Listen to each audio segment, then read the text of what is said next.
नीतीश का वारिस कौन? सवाल पूछा जा रहा है। बीजेपी के जो लोग जदयू के संकट की तरफ ध्यान रखते हैं उनको सुनिए। नीतीश का वारिस अब लल्लन सिंह, संजय झा या अशोक चौधरी नहीं हो सकते। श्रवण कुमार बहुत अधिक नहीं बोलते हैं और इधर उधर की बात नहीं बोलते, परंतु जब भी बोलते हैं नीतीश के पक्ष में बहुत पक्के ढंग से बोलते हैं। शांतिपूर्वक जिस व्यक्ति को नीतीश का वारिस तय किया जा सकता है वह श्रवण कुमार ही है। लल्लन सिंह और अशोक चौधरी को इसका अंदाज़ा है। श्रवण कुमार भी नीतीश के बारे में जब बोलते हैं तो यही बोलते हैं कि 20 वर्षों में बिहार के लिए उनकी भूमिका का कोई दूसरा विकल्प नहीं था। आम जनता में भी यह बात तय हो गई है कि नीतीश कुमार अब अगली दफ़ा बिहार की बागडोर संभालने के लिए मानसिक रूप से स्वस्थ नहीं हैं। तब से संकट की स्थिति है। तेजस्वी विपक्षी खेमे में अपना केंद्रीय स्थान बना पाने में समर्थ हुए हैं, परंतु तेजस्वी की पार्टी राजद के साथ नेतृत्व का जो संतुलन है उसकी वजह से ही अन्य अनेक मतदाता सत्ता विरोध के खेमे में नहीं जा रहे। बिहार में राजनीतिक प्रेक्षक राजनीतिक अनुमान लगाने से बच रहे हैं। समीक्षा करें तो यह स्पष्ट है कि आगे अब नीतीश और नहीं चल पाएंगे, परंतु आगे की परिस्थितियों को प्रशांत किशोर की वजह से क्या रुख मिलेगा, आगे बीजेपी का क्या रुख होगा, इस वजह से नीतीश अभी ज़रूरी बने हुए हैं। नीतीश और भाजपा दोनों के साथ होने की वजह से बिहार में अत्यंत पिछड़ी जातियां अब तक पक्की मतदाता रहीं। अत्यंत पिछड़े कैंप में भाजपा के प्रति शंका की जो धारा बनाई जा रही है वह कितनी प्रभावी होगी, नीतीश के अभाव में इस बात को पक्के तौर पर नहीं कहा जा सकता। नीतीश शासन को समझने का पिछले कुछ वर्षों के रिकॉर्ड में एक महत्वपूर्ण सवाल को लेते हैं। जाति जनगणना के नतीजे के प्रकाशन के साथ एक आंकड़ा महत्वपूर्ण बनकर उभरा था। बिहार में 96 लाख परिवार ऐसे हैं जिनकी प्रतिमाह आमदनी 5,000 रुपए से कम है। जेडीयू आरजेडी के शासनकाल में जाति जनगणना का आंकड़ा प्रकाशित हो गया था। इस सरकार ने यह घोषणा कर दी थी कि ऐसे 96 लाख परिवारों को 2 लाख रुपए की सहायता सरकार देगी। यह बहुत ही महत्वाकांक्षी घोषणा है। इसका हश्र क्या हुआ, इसको समझ लेने से ही नीतीश के शासन की ब्रांडिंग की जा सकती है। शासन या सुशासन या कुशासन। और अत्यंत गरीब परिवार को यह सहायता इसलिए दी जाएगी ताकि इसके बल पर यह परिवार अपना घर, जमीन आदि प्राथमिक व्यवस्था कर ले। सरकार की इस घोषणा के विरोध में बिहार का पूरा दलाल तंत्र और नौकरशाही लग गए। यदि लगभग 1 करोड़ परिवार को खड़ा होने में सरकार मजबूती से आगे आ जाती तो इसका बिहार की राजनीति पर दूरगामी परिणाम आता। इसका सीधा लाभ 6 करोड़ आबादी पर पड़ता, जो बिहार की कुल आबादी का 40% से अधिक है। इस बात को समझकर आरजेडी कैंप के थिंक टैंक ने घोषणा कर दी कि सरकार में आते ही इन परिवारों को राशि दे दी जाएगी। नीतीश सरकार ने इन परिवारों के लिए पहली किश्त 50-50 हजार रुपए अदा करने का कार्यक्रम घोषित कर दिया था, परंतु प्रखंड स्तर पर अधिकारियों ने इस आय वर्ग के आय प्रमाण पत्र के दावे को अस्वीकार करने का तरीका अपना लिया है।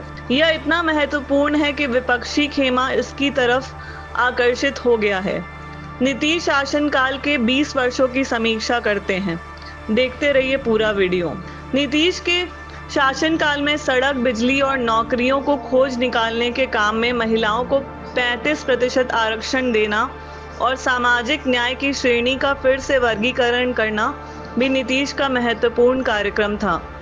आम लोग सड़क, बिजली और पुल पुलिया का भरपूर लाभ ले रहे हैं। समाज में व्यापक सामाजिक गतिशीलता है, परंतु इसी के साथ साथ बढ़ते हुए भ्रष्टाचार को नीतीश सरकार का योगदान माना जा रहा है। भ्रष्टाचार की समस्या ने बहुत व्यापक पैमाने पर लोगों के जीवन में दखल दिया। नीतीश सरकार की वजह से नौकरशाही वर्ग मजबूत हुआ।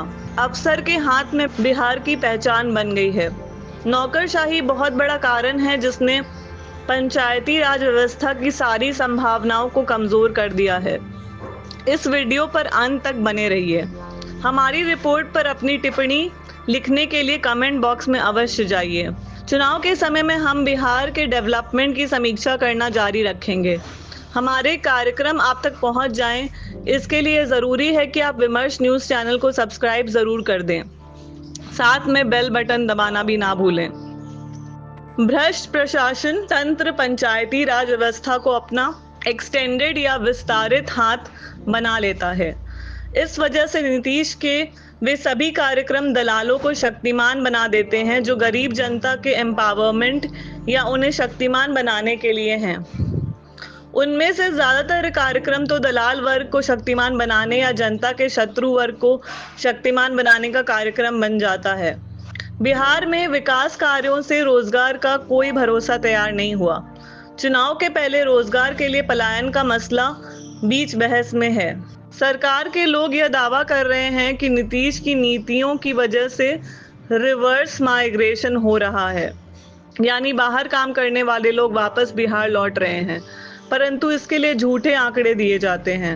माइग्रेशन में या मौसमी रोजगार के लिए पलायन की संख्या में कुछ कमी आ रही थी, परंतु 2008 के भीषण बाढ़ के बाद फिर वही स्थिति हो गई। कोसी के बाढ़ के बाद नीतीश कुमार ने कहा था कि पहले से बेहतर कोसी बनाएंगे, परंतु न केंद्र सरकार का सही सहयोग मिला और न राज्य सरकार में कोई संकल्प शक्ति आई। 3 लाख बर्बाद घरों को फिर से खड़ा करने के लिए राज्य सरकार ने घोषणा तो की, पर पूरा नहीं किया। लगभग पूरा कोसी क्षेत्र पलायन के लिए मजबूर हो गया। नीतीश शासन काल की खूबियों पर अपना ही पीठ बहुत थपथपाया जाता है, परंतु शासन की बुराइयां जनजीवन को नए संकट में ले गई। दूर देश में काम करके पैसों के साथ जो लोग घर आए, उन्हें भ्रष्टाचार की व्यवस्था से मुकाबला करने में अपनी कमाई को दलाल वर्गों पर चढ़ना पड़ा। इस तरह नीति शासन अपने आप में प्रश्नों के कटघरे में जरूर चला गया। देश के जिस हिस्से में जाइए, पलायन करके सामान्य रोजगार करने वाले मजदूरों को पाइएगा। यही वजह है कि सरकार के खजाने और सरकार के खर्च करने की क्षमता में कई गुना वास्तविक बढ़ोतरी हुई है। बावजूद नीतीश शासन के 20 वर्ष में क्या खोया और क्या पाया, इस पर एक राय नहीं बन पाती। यही कारण है कि सामाजिक न्याय के दृष्टिकोण से अभी भी लालू काल की शासन विहीनता को भी उल्लेखनीय शासनकाल के रूप में गिना जाता है। नीतीश के फेयरवेल या विदाई के बाद बिहार का क्या होगा, यह प्रश्न बहुत महत्वपूर्ण बन गया है। देखते रहिए विमर्श न्यूज़।